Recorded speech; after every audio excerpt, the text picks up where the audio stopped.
Hello, everybody. Welcome to the 6th episode of the Half Story Podcast.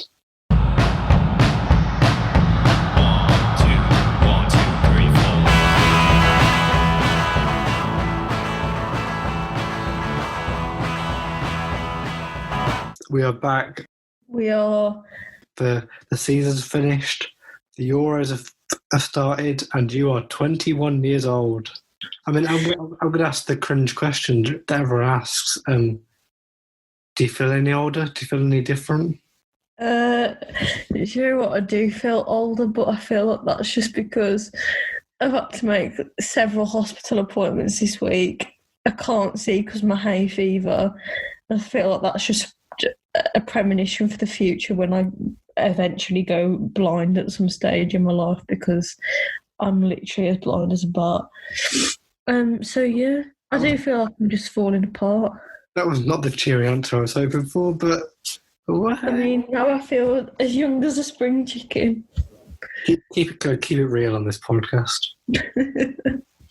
So the season's finished. The playoffs are finished. And to be fair, actually, the playoffs-wise, pretty much all the playoffs went how I wanted them to. Yeah, apart from... I mean, Brentford we were both happy with. Yeah, who was... Blackpool, you wanted Lincoln, but you weren't... Yeah, that's the only one that didn't go my way, and that was on my actual birthday, so that was quite upsetting.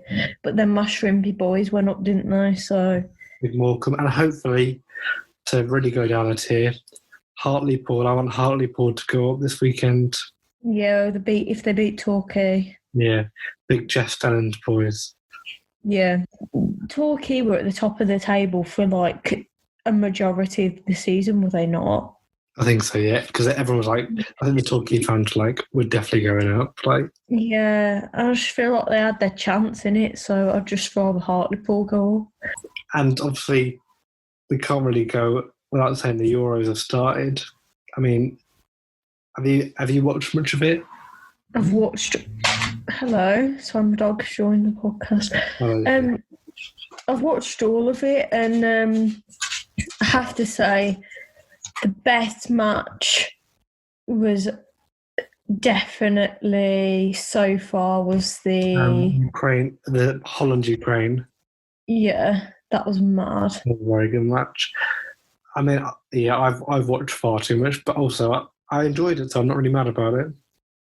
Well, I mean, that's the beauty of it. It's summer. We've finished university now. So we can like just sit and watch football all day. And if anything, it's actually helped towards the course. So I take it as revision. Yeah, I might splash out an article or two over the weeks as well. See how it goes. But the summer is upon us, even though Boris has decided to delay it by 4 weeks. Thanks, Bozza.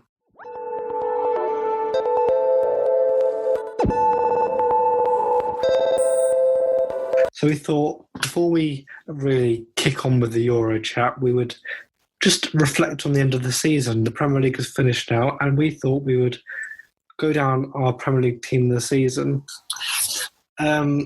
We kind of discussed it before. We were doing our own separate ones, and to be honest, a lot of them we thought we've ended up with being pretty similar.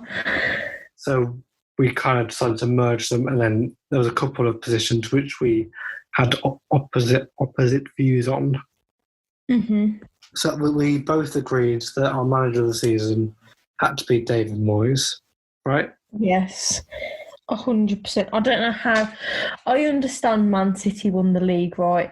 But I think to give Pep manager of the season over Moyes is a bit of a farce, to be honest. Like, I understand Man City won, like, I get it, like, but they do it pretty much every, if not every other year. Like, you would not expect Man City to finish anywhere outside the top two, would you? Top two, exactly. So I just don't... I'm not saying Pep's not got a lot to do, because obviously he's a great manager, but like Moyes has literally turned a sinking ship around. It's literally resurrected the Titanic and gone straight past the iceberg that sunk it, stuck two fingers up at it and gone, and we'll make it top 6 as well. I mean, yeah, I think also after they had a really bad, not bad, but it wasn't particularly productive transfer window. Like me, you, and other people predicted West Ham to go down. Oh yeah, I had them 19th or 18th. Yeah, I did as well. And they've done the opposite, really. Now they're going to be on a European tour. And Jack, from a previous episode, is very, very happy about it. Yeah, and I just feel like I'd rather see West Ham there and Leicester. I'd just rather see them up there than Arsenal and whatever. Yeah, with Leicester, I'm a bit gutted that for a second year in a row they bottled the top 4. Me too. One day. They've done it the past 2 seasons in a row now. Yeah, I mean they've been there before, obviously in the league, but under Brendan Rodgers, they've failed to do so. But it's not like they failed, because I think they failed because of where they were. They've still had an amazing past 2-3 seasons. Just a disappointment because of where they were, how comfortable they were. And I just don't understand how the people still don't class Leicester as now a top team. Big 6 over Tottenham, and he did, because Tottenham never won the Premier League. Is a Spurs fan. It's a Fleetwood fan, I've heard, actually. So with a 4-3-3 formation, in goal, we both agreed on Aston Villa's Emi Martinez. He's been invincible for them this season. I think he was the second most clean sheets in the league, I think. It wasn't just that, it's just the way he pulled off saves, he wasn't afraid at all. I've kind of got a gripe against goalkeepers at the minute, because I feel with a lot of them, and it's probably easy for me to say because I've never been a goalkeeper in my life, but I feel with sometimes they just don't try. The ball literally rolls past them about 3 miles an hour, and you're just you could get that. Whereas I feel Martinez literally tried with everything he had to stop every ball. A good example of that is the penalty against Romania. Was it Romania we played the other week? And Rash took a penalty, and the goalkeeper just stood there. Yeah. And also, I thought with Martinez, because when Grealish went, sure, their form did dip a bit. Yeah, it did. Martinez, they didn't dip as much as everyone thought they would, because the likes of Martinez. But this is exactly realistically, they're apart from Watkins and Cash, who have been their 2 main signings. I would also say Traore did well at points as well. Bertrand Traore. Oh yeah, no, he did.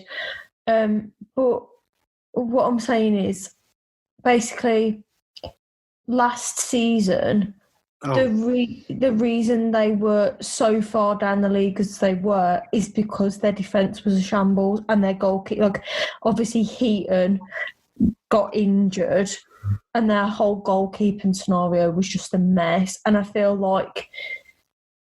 bringing Martinez in has really shown where they could have been. Do you know what I'm trying to say? You say the goalkeeper situation was a mess, but do you not remember that really good save by Nyland where he pushed into the side netting and saved it and kept it out against Sheffield United? That really good save by Nyland where it went over the line but it didn't count. Yeah, it was so good. He pushed into the side netting and he actually broke goal line technology. Really, really good save. Yeah, I've never seen. He should have actually won a Ballon d'Or. Yeah. I would also give shout out. Obviously, Edison, he got the Golden Glove award, but then I also felt that was more to do with his defence. He's a good goalkeeper, but there's more to do with his defence. Also, I wanted to say Kasper Schmeichel for goal of the year, but then he did end up punching the ball into his own net in the last game of the season. So, sorry. And that's the blunder that pretty much they didn't get Champions League because of that. So That is a bit of a booby, I'm afraid. yeah. I do think he's the thing that keeps Leicester going every season. And he just seems like an utter gentleman, do you know what I mean? Especially after what's happened this week with Christian Eriksen. Oh, that's another thing, right? That's a completely different point, but what happened to Christian Eriksen is exactly why people need to get like heart tests and stuff like this. Like, it's called that sudden cardiac something syndrome that like affects young men that play foot. Like, you think you're all athletic and healthy and you can just drop dead. And I was crying. It was horrible. I would felt so like numb. It was just like he was dead. Like, he was dead for 5 minutes. Let's be honest. Well, he was. Like, I said to my dad when he hit the ground. Obviously, I was like, this doesn't look good because he's literally just like he just fell with no contact. And after about a minute of the pundits just talking like, oh, this doesn't look great, they panned onto his face, I think, because they must have just thought he was unconscious, and his eyes were wide open. They were just, he was not there. And he wasn't moving. Like, and I was like, Dad, he's dead. I went, Dad, he's dead. He's dead. I don't see how he's possibly alive. Like, and it was ultimately, well done to Anthony Taylor. I know I slag you off as a referee, but well done for responding so quickly. Well done to the paramedics, and well done to the Danish team for reacting the way they did, and the Finland team. Like, it couldn't have been easy to be there when it happened for both teams, but the fact that like Finland didn't celebrate their goal or anything, like, ultimately, I don't think the game should have been restarted, and Schmeichel's came out and said that this week, but both teams agreed for it to happen, so I don't really think you can... Yeah, the Danish coach has been come out, but apparently they were threatened, but we don't know for sure. I don't really believe that. I believe Eriksen said play the game because he was awake. Yeah, it's one of them.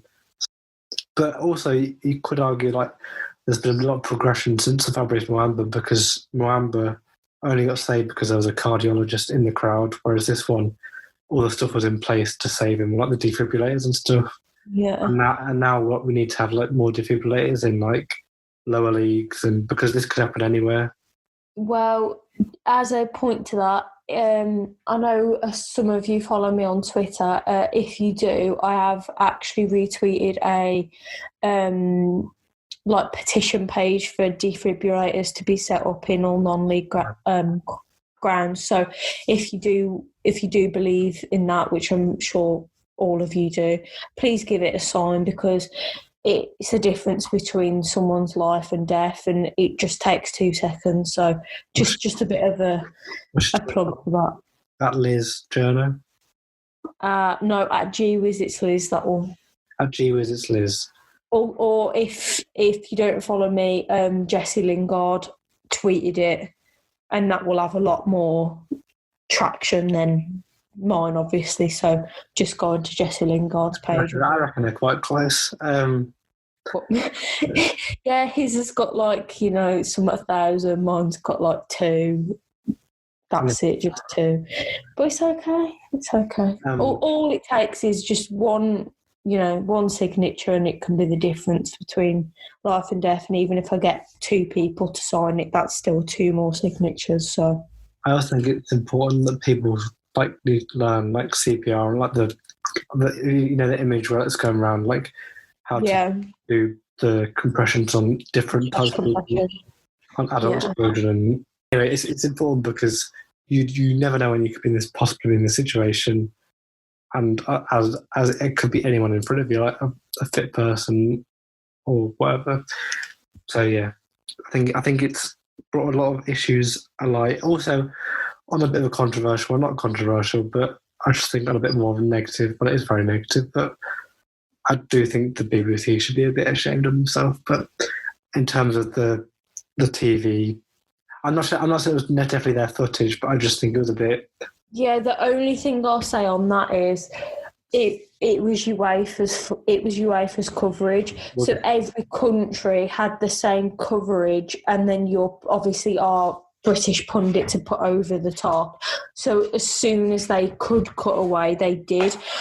Like, and I think whoever's footage it was should be deeply ashamed. Why that had to be aired, Lord knows. Do you know what I mean? It was vile, but I'm not exactly going to blame the BBC for it. Maybe I should have said the BBC, but just whoever produced the that. Broadcaster, yeah. It's just, and then having the brilliant idea to zoom in on his poor wife's face as she's, he's literally receiving. Well, as far as she knows, he's dead. Yeah.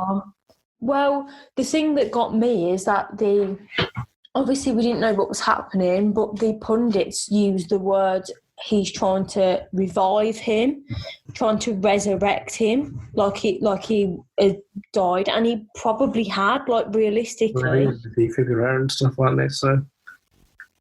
And they're like, we think he's receiving CPR. You could see that he was receiving CPR. Like, it doesn't matter if he was covered or not. Like, you could see his chest being pushed down, and his legs were going up and down because his body was being moved. Why that had to be shown when you could have just told us he's receiving CPR, because we all should know what CPR is. It's my point. It was horrific, absolutely horrific. I suppose in the positive note is that he is okay. He's laughing. He posted a picture today. Have you seen it? I've seen it. It's cutie pie. Because we are actually recording this on the Tuesday, what day is it? Tuesday the 15th. So anything that could be a bit out of date Euro-wise, that's why. Yeah. Tuesday the 15th before any of the games have happened on the day. Yeah, kick-off's at 5 for, was it Hungary, Portugal? I'm sure Portugal will be hungry for the win. Anyway. That gave me Spain without the S. Excellent. Back onto the team. Our back four are both the same. I think this is the back four of most people, to be honest. Mm-hmm. We've got the centre-backs of the pairing of Diaz and Stone, which is the Man City pairing, because they are the reason Man City won the league, to be honest, at the end of the day. Especially Diaz. He was a great signing, and he came in and had a massive impact.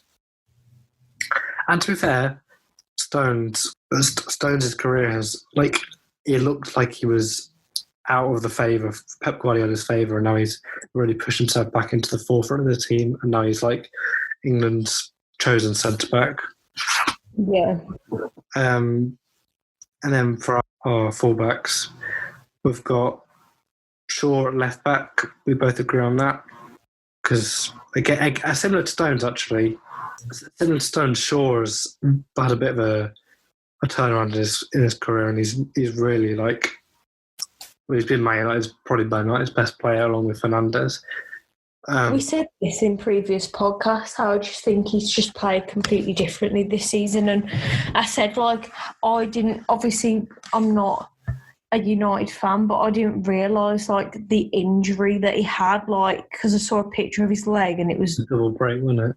Yeah, and I didn't realise. And to come back from that in the way that he has... And I say this all the time, we've had players at Wolves break their leg or do this and do that, and they just don't come back the same. I'd say Helder Costa is an example of that. But fair play to Shaw. He's had a lot of people criticising him, his fitness as well. And Mourinho was not his biggest fan, so he's really turned books around. One thing I noticed with Luke Shaw is he was whenever we'd play United, he would get targeted with a lot of who ate all the pies. The thing is, he's not fat. He's not fat. He's just big not. bone. He's But he's just a bigger build for a footballer, isn't he, really? Yeah, like, I understand it. It's at the end of the day, like, your body's built the way it is, and there's some people that are tall, and that means that they look a lot thinner than if they were in a smaller body. I relate to Luke Shaw on the fact that, like, he's got, like, broader shoulders, but he's smaller, which just makes you look wider than you are. It's just, like, anatomy. And obviously, he's obviously a very fit man because he doesn't stop running up and down the wings. Like, he just runs the whole time. And I do actually think he should be starting for England. For our right back, we actually went for one of the West Ham players.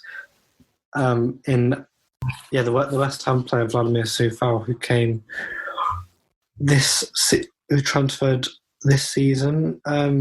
He's just been very, very in command of the back. Like, he's pretty solid, hasn't he? Like, I mean, even watching him play for his home country, like the assist that he provided on that goal.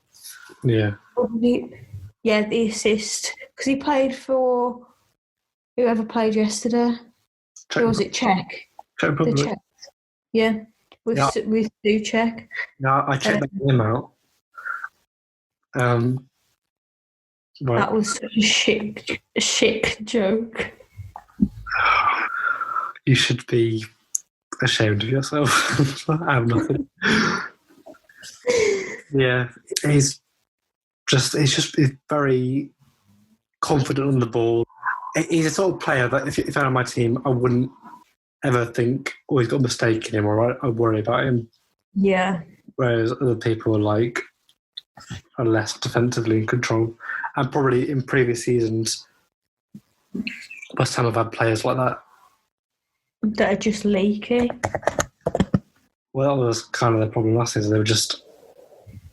Yeah. Poor, especially like they just dropped off and they were very, very poor. Yeah. And he's him and other players one of them who is actually our team have just been the reason for West Ham's like meteoric rise, to be honest. Yeah, I agree. Moving forward to the midfield, we've actually got another West Ham player, the other Czech Republican. So did you say Czech Republican?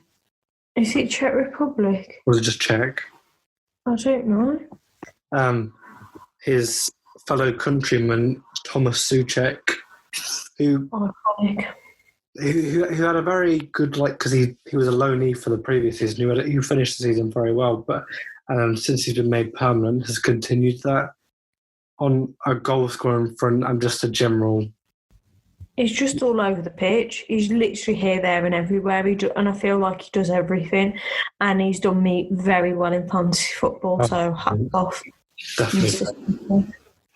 And I feel like on set pieces, he's a nightmare to mark. Yeah. Nightmare. And West Ham have been one of the best from set pieces, along with like Chelsea and that. So like, because he's not just like a threat, like from set pieces either. Like he's an aerial threat. Well, no, he's not a one-trick pony. He's not a one-trick pony. Yeah, exactly. And I would say, along with like Rice, he's got quite a leadership role. He's very in command of like the team, and I think they haven't been there for much of the season. He's very like loved by the West Ham fans because he's got quite like a likeable personality with like his interviews. What's his food? Potato salad. Yeah, and I love potato salad. Honestly, on a barbecue, a bit of potato salad. Oh, get in my belly. Stunning. It's Barbie weather as well today, so. I had one on Sunday for the England game. Beautiful. To finish the centre midfield, well, we both agree on. The other, we've got different people. Yeah. So we both agree on Ilkay Gundogan, who actually has again had a bit of a rise this season because he's always been there and thereabouts, and he's got goals every now and then, but he's never been like fully in favour, like being started every game. But this season, like Man City needed him. Like he showed up because they had a bit of a slow start to the season, like following the European delay to the season, because them and Man United had a delay to the start of the season, and they were a bit slow to start off. But once he started firing in the goals, because they didn't have like a recognised striker, they were off on their way, and there was no catching them. I mean, I don't know how many goals he got actually, but I think he was their top goal scorer. Yeah, he got 13 goals this season, and was their top goal scorer. There you go then. Being a second top goal scorer. It's just good, isn't it? People have been heavily slagging off Sterling, but now they couldn't with him. The thing is, though, Sterling has been nowhere this season. He really hasn't, and I don't really care if someone wants to come for me. But literally, he was nowhere to be seen this season, and then we were, let's be honest, shocked that he was picked to start for the England game. Yes, he scored, but like the work was from Calvin Phillips, Calvin bloody Phillips. He absolutely had a field day, didn't he? Well, I tweeted before the game. I was like, I don't think he really adds anything to the. Yeah, I know. I was like, oh god! But then, you got if you say something and you're wrong, you just got to own up to this. And like, I was very happy to be wrong. Yeah, and he proved me wrong as well, because I just didn't really understand why he was in the selection to begin with. Yeah. What, the whole squad? Yeah. Well, yeah, I would have. I mean, I'm a bit sad that Ward-Prowse isn't there, but same. I think he had something different on the free kicks, which no one else does. I don't just free kicks; he's just a good player. We've already had our Ward-Prowse run. But yeah, Ilkay Gundogan, good lad. And this is our first disagreement, because I've gone for Bruno Fernandes and you have gone for Kevin De Bruyne in the other centre mid position. What's your claim for De Bruyne? I mean, there's an obvious one. But I fancy him. Do you? That was my. No, I just really rate him. I really rate. He's just something else. Like, he's a player that I'd absolutely kill to have in my own squad, and I don't think you can argue that anyone's got a better ability than him in midfield. Oh no! On a season in, season out basis, Kevin De Bruyne is the best midfielder in the league. I would agree with that. This season, I think the reason I didn't put him was because of how good he was the season before, and he's probably a product of his own downfall, because this season, like, this is ridiculous. I'm saying he only got 12 assists, which is a lot of assists, and 6 goals. That's still a lot, but I think by his standards, like the season before, it was a bit of a dip. But part of that is just to do with, like, because he just get injured quite a lot this season. I went for Fernandes just because he got the same amount of assists as De Bruyne, and he scored 12 more goals. And I just think, like, he carried Man United. I know Shaw had a great performance, but I think on an attacking, like, week in, week out, when Fernandes wasn't there, like, any time, United just looked dire, let's be honest. Yeah. United would probably not be in the top 4 if it wasn't for Fernandes, and they came second, so that's my argument. Yeah. But at the end of the day, I think anyone would be happy to have Fernandes or De Bruyne in their team. And then for our front 3, we both agreed on Hazard Kane for striker because, well, he got the golden boot and he got the most assists in the league. Like, you can't argue with that. This is why I completely want him to leave Tottenham, because got golden boot, this season. Did he get Golden Boot last season, or did Jamie Vardy beat him? That was Jamie Vardy. But he got Golden Boot in the World Cup. Yeah. And you're like... He's a world-class striker. How is he not winning actual trophies? Not even anything. Like, the Audi Cup does not count. It's mad. He should be playing for either a top team in this country or a top team in another country. Yeah. I think he'll probably go to City, to be honest. But see, I wouldn't. I think he could, but I also wouldn't be shocked if he just stayed at Tottenham. Yeah. Daniel Levy is a very difficult man. Yeah. And then for our two wingers as such, we've both got Foden, but I think just because the way it played out, I've got him on the left, you've got him on the right, but he could. This is the thing with Foden; he can play anywhere, so it's kind of like sticking where you like. Yeah.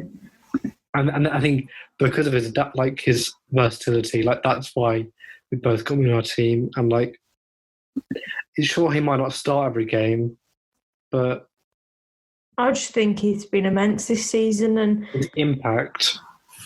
Watching him even play in the Euros, I think him and Calvin Phillips were miles better than anyone else on the pitch. Well, he was very unlucky not to get a goal on it at the start. Yeah, really unlucky. At the end of the post, but I think he will be our star boy this Euros if it does turn out to be successful. I hope it does. And instead of on the left, I had Foden. You had Son. Yes. He got 17 goals and 10 assists. I mean, it's very impressive. And he started the season out like a train, didn't he? The pairing of him and Kane for me has been the probably the highlight of this season. Just watching them play together, it's just been beautiful and skillful football, and that's why I've put him in over Salah. That's why I've put him in over Salah, because it's the pairing for me. Do you know what I mean? The only pairing in Premier League history they're behind is Drogba and Lampard. Exactly.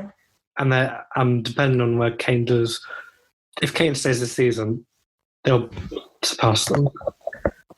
But then this is the thing, if Kane goes, does Son stay? Because I think Son could be is a winner in my opinion. He should be a winner. Yeah. I mean, I can't see many teams who would turn down having Son. I can see Son in the German league. Yeah. It's actually which is where he came from, because he played for Hamburg and Leverkusen before Tottenham. So, and then for my right, I had Mo Salah, just because 22 goals, 5 assists. He carried Liverpool for a lot of the season on an attacking front, because Mane was struggling. Firmino, he's not bad, but he's not the clinical striker that you would want. And as people can argue that he's not. That's not his role in the team. But still, you've got a striker's meant to score goals, in my opinion. And Firmino doesn't do it. But Salah is a goal machine, season in, season out. So I think he had to go in my team. And for our player of the season, I've gone for Harry Kane, just because he's scored the most goals and most assists. Yeah, I'll have to back that up. He's just had a phenomenal season, and I really hope it continues in the Euros. And I just really hope he actually gets to go to a club that are going to appreciate him. I'm not saying that the fans don't, because I know they do. I know they love him, but I think Levy needs to let him leave. And I think he needs to go to a club that are going to help him be the best that he can be, because he can be better than this, and he's already winning golden boots. Well, imagine him with Man City's players around him. Imagine Foden and Mahrez and De Bruyne at weekend. Imagine the De Bruyne assists to Kane. It'll be ridiculous. Disgusting. I mean, Ruben Dias has won a lot of the awards for like Player of the Year from like the board and stuff, which I'm not like disagreeing with. Like he did transform Man City's defence. Yeah. But I don't agree with De Bruyne getting the PFA Player of the Year, which he did. I think it's a random one. I think of all seasons for him to do it, it's not. To me, Diaz is the signing of the season. Oh, by miles. Rather than like the player of the season. Yeah, the signings of the season like Diaz and Soufal. Yeah. It's a miraculous buy after like because they like last season they had like Otamendi and stuff, and the difference is unbelievable. He's helped lift John Stones' level. And it's just helped, yeah, exactly. It's helped John Stones actually reach the capability that he can play at. If anything, Ruben Dias could be a big help for our Euros campaign because John Stones is where he is. Cheers, Ruben. Oh, I just realised. Since the last podcast, I mean, this is a bit of a touchy subject, but we haven't. I just realised that before the last podcast, Nuno was still your manager. That is true. I didn't even put that in my tweet that it was the last day of me being blissfully unaware. And I even said in that podcast that I thought he would go on the last day. Yeah, and it was like a couple of days after. Is a day after? Was it? Yeah. Obviously, like now at the time, you were gutted, weren't you? Yeah, I can't lie. I shed some tears. It's passion.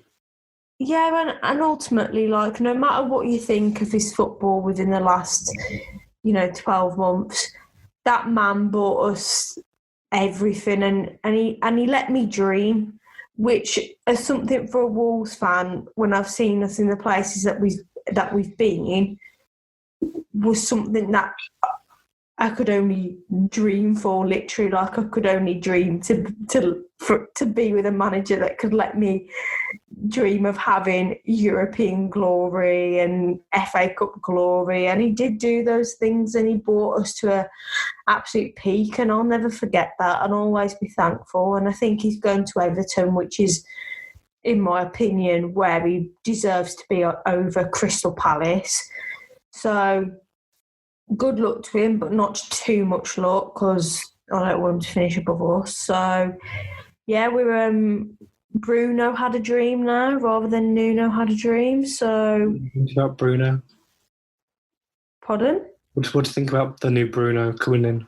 To be honest, I can't really give you any opinion because obviously he won I'm pretty sure he won the league with Benfica, or he won Summit with Benfica. I don't think he did. Because didn't Sporting not this league, not this season just gone. Well, he's won it previously. Yeah, but it's the same situation as when Nuno came in. Like, he didn't really have that much under his belt, and I just trusted in him. So I'm just kind of doing the same thing. I've not really researched too much into it because I don't want to have an opinion before he starts playing football, before he starts in this country. He won the league in the 18-19 season with Benfica. Oh, right, yeah. I knew he won the league in the recent years. Yep. So yeah, I'm excited for the opportunity, and I'm not going to go into it being sceptical, but I'm also not going to go into it being really optimistic. I'm just going to let it unfold for the first few games, and then I'll make an opinion, because I'm not going to judge someone on football that I don't know how they play. Yeah, I mean, I was wondering because I originally thought Nuno was having a break because he looked like he was struggling a bit, and I don't know if it was because he missed his family and stuff. But yeah, it seems he's going to Everton. starting again in the Premier League, but maybe just needed a fresh start. And all I'll say to him is, Nuno, I love you, I do, and I support your career move, and good luck to you. But if you even try and sniff around Pedro Neto, if you even try and poach Conor Cody, I know where you live. So I'll just leave it at that. All right, mate. Thank you. And please share our podcast. Thanks, Nuno. Cheers, Nuno. Thanks.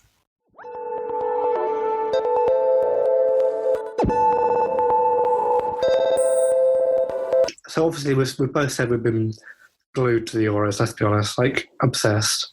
How do you think England's first game went? To be perfectly honest, I think we played well for 20 minutes, and then I just think we weren't anywhere near up to scratch. I think the BBC hyped up the performance way too much. I think the pundits hyped up the performance way too much. Definitely hyped up Sterling's performance way too much. To me, the saving graces on that pitch were Calvin Phillips and Phil Foden. I think Grealish needs to start. I don't know why he's not in the... I don't understand it at all. Can't wrap my head around it genuinely. So, in my opinion, the next game starting lineup needs to be Pickford, then Stones, because Trippier was left back as well. He's not a left back. I don't think... The thing is, I wasn't mad because I don't think Trippier's a bad player, but we've got two very, very good left backs in Shaw and Ben Chilwell. And then Walker played right back, which I thought was... And he looked a bit shaky, I can't lie. He did look shaky, that's my thing. So I'd probably have I'd put Chilwell at left back and even put Trippier at right back.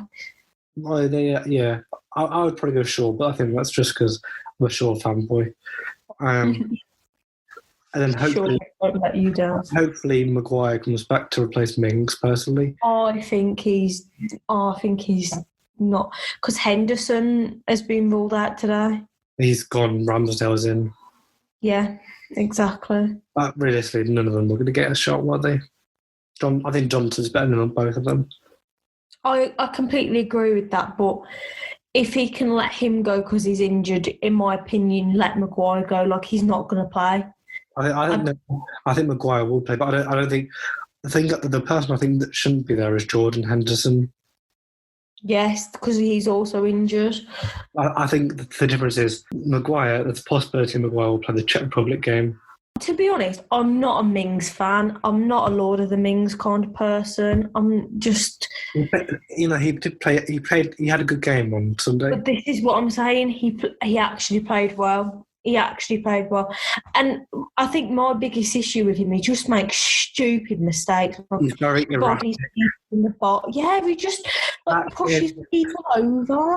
A bit in the friendly against Austria. And he just bodied him. He literally just bulldozed him out the way. And I don't know how that wasn't given as a penalty, to be honest. It's the wrong sport. I think, to be honest, for me, I was pleasantly impressed, actually, because the friendlies worried me a lot because we were shocking. But this is the thing, I don't think the performance was that good on Sunday. No, I think it was good, but I do agree, at the same time, I do agree that all these media... We can't be playing the Frances and the Belgiums with that squad. But the media outlets, this is the problem. Every single big competition we win a game against obviously Croatia, who knocked out the World Cup, and then we're like the best things in sliced bread. Yeah, and it's just not the case. Look, don't get me wrong as well. I think if Croatia were on their day and Luka Modric was on his proper game, that team wouldn't have stopped them. We would have conceded. Correct, because Croatia were rubbish, to be honest. Pretty poor, yeah, and we all know from the World Cup that they're a better team than that. I mean, they got to the final. They're not out. We're lucky that Croatia are a bit of an ageing team because obviously they're not as good as they were in 2018. Yeah. Obviously, Friday's massive. Very nervous about that one. I'm really nervous because I watched the Scotland game yesterday and to be honest, I think they played pretty well. I think if the scoreline was, say, 2-2, you wouldn't have batted an eyelid. I think, you know what I mean? I think the luck wasn't on their side. They reminded me quite a bit of Wolves, where they had all the product but no finish. Yeah, they were giving it a lot. I think maybe, and also Tierney's likely to come back for that game against England.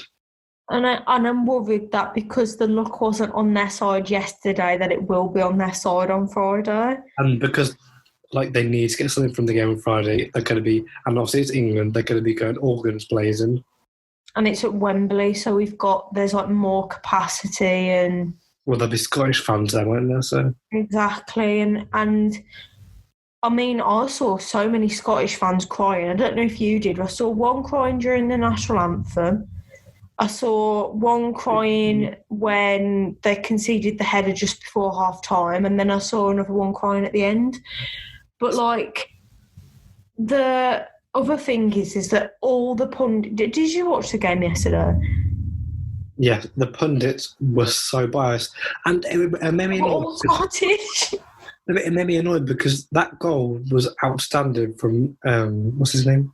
Schick. And it was like he tapped it in.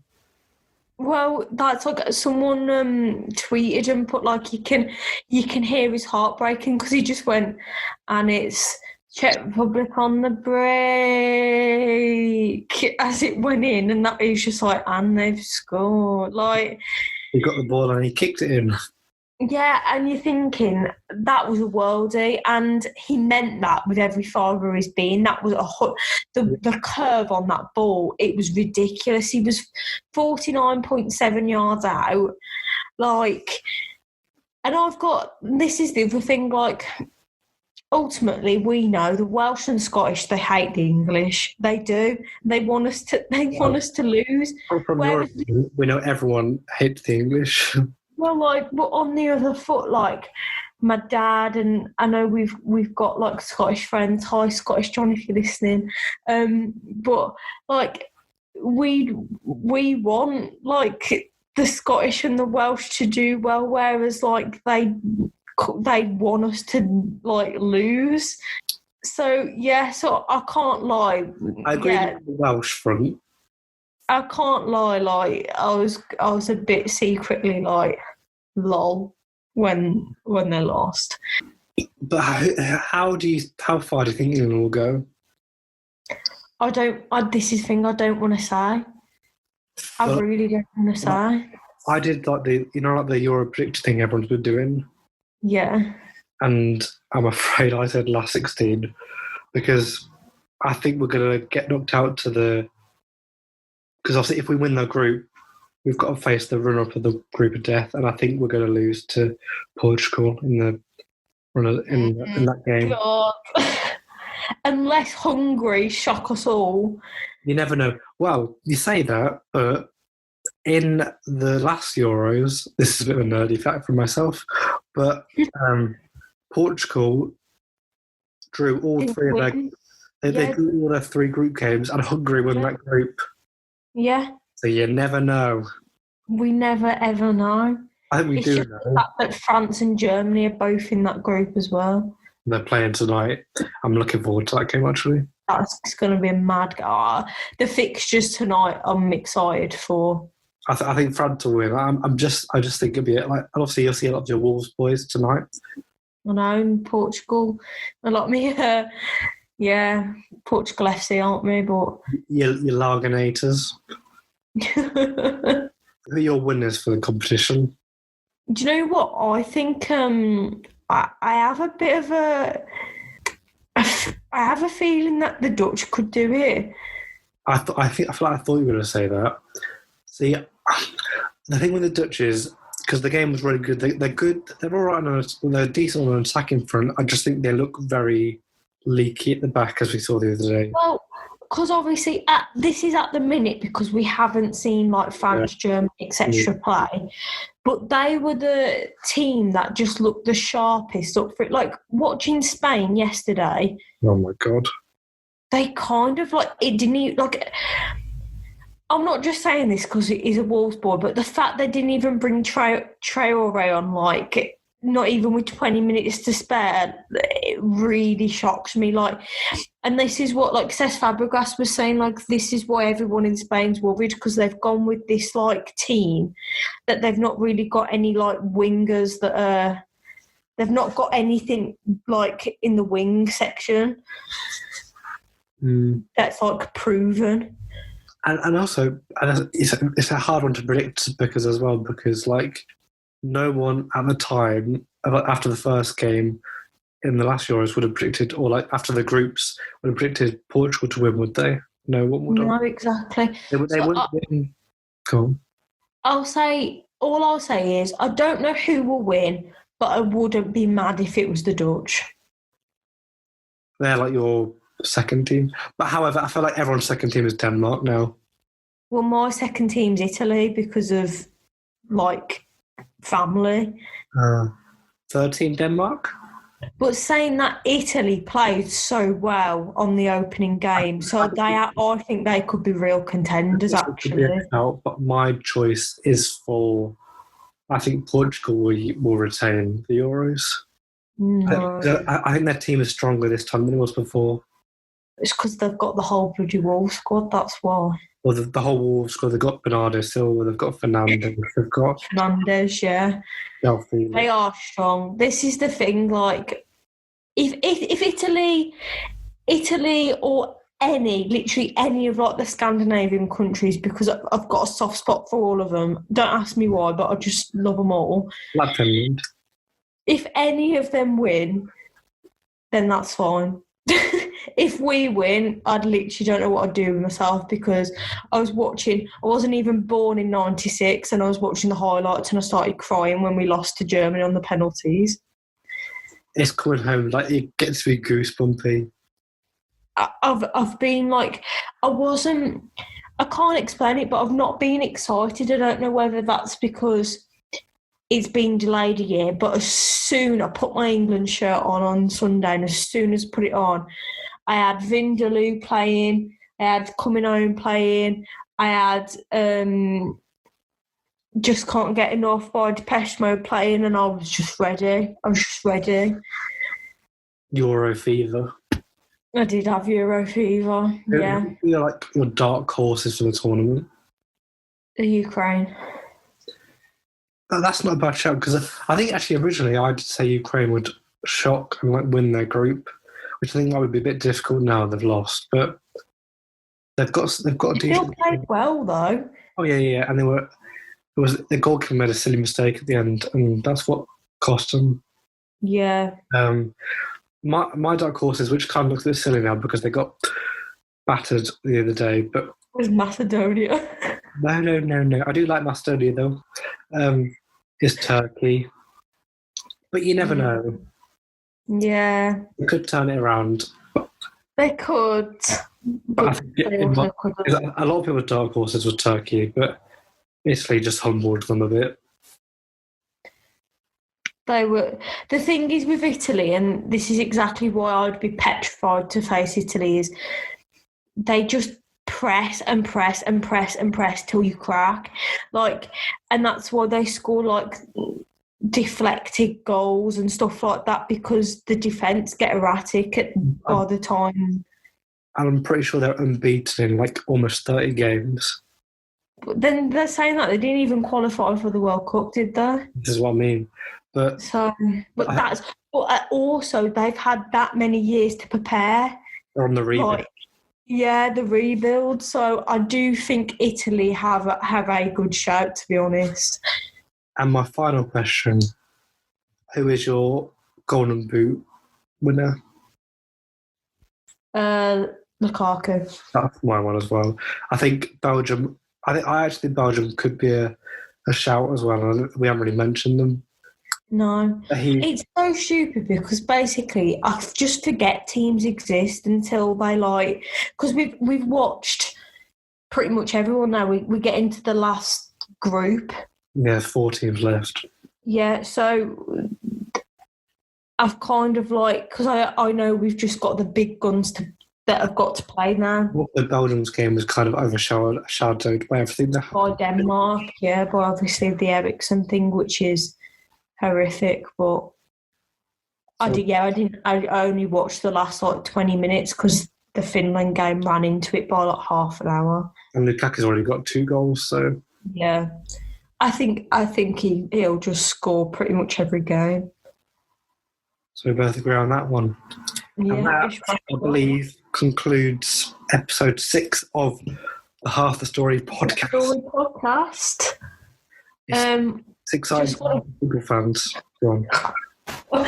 Just want to thank everyone for their continued support, because I know we don't do these podcasts every week, and I know our uploading schedule's a bit erratic, but we're still thankful that people listen off their own backs, because I wouldn't say we promote it as well as we could do. So just thank you for the continued support. It's very much appreciated. Yeah, and see you in the next episode in December. I'm joking. See you in 2022. When we're in lockdown 64 and there's a Kuala Lumpur variant. Anyway, I just made a random place. So we'll see you all in the next episode, and we hope you have a great weekend. And Matt, it's coming up. It's coming up. It's coming. Fat balls coming home. Coming home. Thank you very much for listening. Goodbye. Bye.